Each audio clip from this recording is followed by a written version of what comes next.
মোথাবাড়ির যে অশান্তি, মালদার সেই অশান্তিতে এনআইএ এর তদন্ত শুরু। ডিআইজি নেতৃত্বে মোথাবাড়ি থানায় এখন এনআইএ রয়েছে এবং এনআইএ তদন্তকারীরা একাধিক এলাকা থেকে তথ্য সংগ্রহ করবেন এবং এখন তারা কোথায়, তারা ঠিক কি করছেন, কতজন রয়েছেন, কিভাবে কাজ করছে জানবো। আমার সঙ্গে সরাসরি অন স্পট সান্নিক রয়েছে, আমার সহকর্মী। সান্নিকের সঙ্গে একবার কথা বলবো। সান্নিক, কি অবস্থা, কি দেখতে পাচ্ছ, কখন এসেছেন তদন্তকারীরা এবং তারা ঠিক কোন কোন দিকগুলো খতিয়ে দেখছেন, কাদের সঙ্গে কথা বলছেন?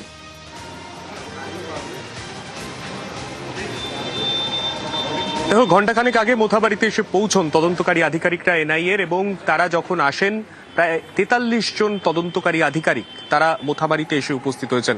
এবং তারা যখন এখানে আসেন, এসে সরাসরি থানাতে না ঢুকে তারা চলে আসেন বিডিও অফিস। যে বিডিও অফিসে বুধবার দিন রাত্রিবেলা আমরা ছবি দেখেছিলাম, বুধবার দিন রাত্রিবেলা কার্যত ধুন্ধুমার পরিস্থিতি তৈরি হয়েছিল। ডিআইজি এনআইএর নেতৃত্বে একটি টিম, সেই টিম এসে উপস্থিত হয় এখানে, এবং সেখানে আমরা যে ছবি দেখতে পাই, আস্তে আস্তে তদন্তকারী আধিকারিকরা তারা একে একে ভেতরে ঢুকে যান। ভেতরে গিয়ে তদন্ত প্রক্রিয়া যেভাবে যেভাবে সেদিন ঘটনা যা যা ঘটেছিল সেই ঘটনার পুঙ্খানুপুঙ্খ বিবরণ প্রশাসন, পুলিশ প্রশাসনের যারা আধিকারিকরা রয়েছেন তাদের সঙ্গে কথা বলে তারা নিতে থাকেন। দেখতে পাচ্ছ একটি টিম, সেই টিম আবার বেরিয়েছে মূলত মোথাবাড়ি মোড় থেকে। এই যে বিডিও অফিস, এই দূরত্বের মধ্যে সেদিন একাধিক ঘটনা ঘটেছিল। যখন এখানে এই ঘটনা ঘটছে, অর্থাৎ যে 7 জন অফিসার, তাদেরকে জুডিশিয়াল অফিসারদেরকে ঘেরাও করে রাখা হয়েছিল, সেই জায়গাতে সেদিন অনেকের বিরুদ্ধে উস্কানি দেওয়ার অভিযোগ উঠেছে, যাদের মধ্যে অনেককে গ্রেফতার পর্যন্ত করা হয়েছে। ঠিক কি কারণ, কি ব্যাকগ্রাউন্ড, আদতে কোনো বৃহত্তর ষড়যন্ত্র এর পেছনে রয়েছে কিনা, কিংবা কেন এই ঘটনা ঘটানো, কেননা এর আগেও মালদাতে এসআইআর নিয়ে একাধিক বিক্ষোভ দেখা গেছে, এবং সেক্ষেত্রে সোমবার এবং মঙ্গলবারের কথাও যদি বলা হয়, সেক্ষেত্রেও কিন্তু একেবারে শান্তিপূর্ণভাবে সেই বিক্ষোভ চলেছে। সেক্ষেত্রে হঠাৎ করে সেই বিক্ষোভ এতটা ভায়োলেন্ট কেন হয়ে উঠলো, সেই সমস্ত প্রশ্নের উত্তর খুঁজছেন আমরা। ডিআইজি এনআইএ তিনি নিজে উপস্থিত রয়েছেন, এবং তার নেতৃত্বে যে এত বড় একটি টিম এসছে, সেই টিম আস্তে আস্তে বিভিন্ন জায়গাতে, যে ছোট ছোট আকারে বিভিন্ন জায়গাতে বিক্ষোভ চলেছে, ছোট ছোট পথ অবরোধ চলেছে। NH-12 এর ওপর আমরা পথ অবরোধের ছবি দেখেছি। সেই বিভিন্ন জায়গাতে তারা ঘুরে ঘুরে এখন কিন্তু পুলিশ প্রশাসনকে সঙ্গে রেখে, সমন্বয়ে রেখে তারা কিন্তু বিভিন্ন যে তদন্তের কাজ তারা কিন্তু এগিয়ে নিয়ে যাচ্ছেন। প্রথমে একেবারে আমরা লাইভে সেই ছবি দেখছি। শানিক, আমি চাইবো অবশ্যই তুমি তারা কোথায় যাচ্ছেন, এরপরে তারা কোথায় যাচ্ছেন সেগুলো তুমি নজরে রাখো। এই যে টিম, মোটামুটি এখনো পর্যন্ত আনুমানিক কতজন রয়েছেন এবং কিভাবে তারা কাজ করছেন? মানে সবাই কি একই জায়গায় কাজ করছেন, নাকি কেউ স্পটে রয়েছেন, স্পটে দেখছেন? সেদিন যারা যারা সেই ঘটনা দেখেছেন তাদের সঙ্গে কথা বলছে একটা টিম, যাদেরকে গ্রেপ্তার করা হয়েছে তাদের সঙ্গে টিম কথা বলছে, এইভাবে কাজ হচ্ছে কি?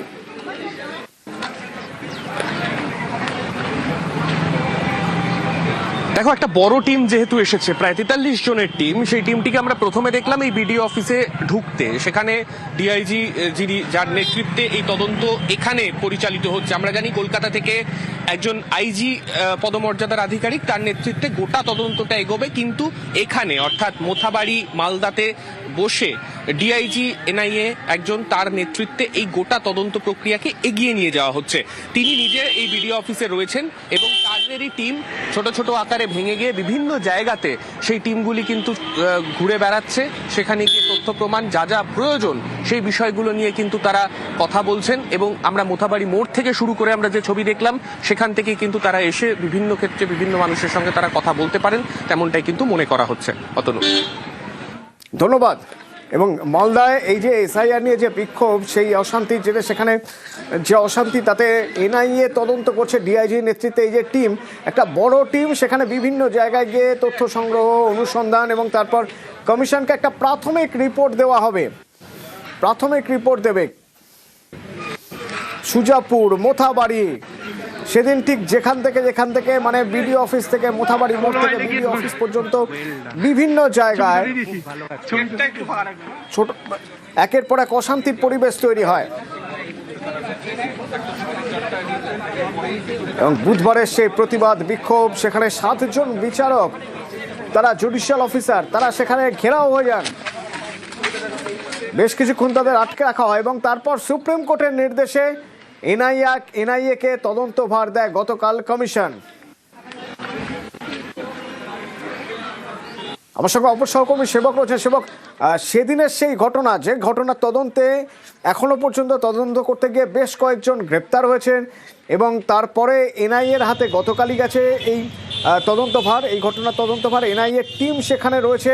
আমি একটু সার্বিকভাবে তোমার থেকে বোঝার চেষ্টা করব, একদিকে এনআইএ টিম তারা তদন্ত করছেন, আর একদিকে মোথাবাড়ি কেমন আছে? দেখো, মোথাবাড়ি এখন অনেকটাই থমথমে, কারণ গত দুদিন আগে আমরা যেভাবে দেখেছি রাত পর্যন্ত উত্তপ্ত হয়েছে মোথাবাড়ি। সকাল থেকে রাত পর্যন্ত দফায় দফায় বিক্ষোভ অবস্থান, কোথাও আগুন, চরম বিশৃঙ্খলা, যেখানে ব্লক অফিসের মধ্যে রাত পর্যন্ত জুডিশিয়াল আধিকারিক তাদেরকে আটকে থাকতে হয়েছে। এই পরিস্থিতির পরে বেশি রাতে যেমন কেন্দ্রীয় বাহিনী গিয়ে তাদেরকে সেখান থেকে উদ্ধার করে আনে, এরপর থেকেই পুলিশ কিন্তু কড়া পদক্ষেপ নেয় এবং পুলিশের প্রশাসনের অবস্থানগুলো স্পষ্ট করে দেওয়া হয়। রাতভর অভিযান চলেছিল, যেখানে গতকালই আমরা দেখেছিলাম যে 18 জন গ্রেপ্তার হয়েছিল, যেখানে মিমের যেখানে আইএসএফ প্রার্থী ছিলেন মোথাবাড়ি বিধানসভা কেন্দ্রের, তিনি সহ 18 জন গ্রেপ্তার হয়। এরপরে ফের কিন্তু অভিযান হয়েছে। সব মিলিয়ে আজকে সকাল পর্যন্ত এই ঘটনায় মূল চক্রী সহ 35 জন গ্রেপ্তার হয়েছে। ফলে এতজন পরপর গ্রেপ্তার হওয়ার ঘটনা, তাতে পুলিশের যে উপস্থিতি, এখন কিন্তু কেন্দ্রীয় বাহিনীর যে উপস্থিতি, তা মোথাবাড়িতে কিন্তু যথেষ্ট পরিমাণে উপলব্ধ হচ্ছে। আর এই পরিস্থিতিতেই এখন কিন্তু অনেকটাই থমথমে, অনেকটা চাপা আতঙ্কও রয়েছে। আবার মানুষজনের মধ্যে কিন্তু একটা চাপা ক্ষোভও রয়েছে, এই কারণে যে সত্যি অনেকের নাম বাদ গিয়েছে। অনেকেই চেয়েছিলেন শান্তিপূর্ণ প্রতিবাদ করতে, তাদের প্রতিবাদের যে দাবি সুর সেটাকে জোরালো করতে, কিন্তু এক সময় দেখা যায় যে এই যে প্রতিবাদ তা কিন্তু একটা রং রূপে চলছে, তা কিন্তু একটা কখনো হিংসাত্মক আন্দোলনের রূপ নিচ্ছে, যেখানে টায়ার জ্বালানো হচ্ছে, যেখানে রাস্তায় গাছের গুঁড়ি ফেলা হচ্ছে।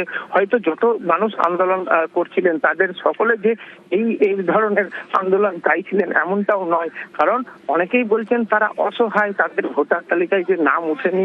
একই পরিবারে কখনো দেখা যাচ্ছে দুজনের নাম উঠেছে, বাবার উঠেছে, মায়ের নেই। ক্ষোভ রয়েছে, আর সেই ক্ষোভের এক বহিঃপ্রকাশ, যা অশান্তি তৈরি হয়ে যায়, সেই অশান্তির কিভাবে কারা তার মদত দিচ্ছে, কিভাবে হয়েছে এই অশান্তি, তা খুঁজতে পারে না এই তদন্তকারী দল।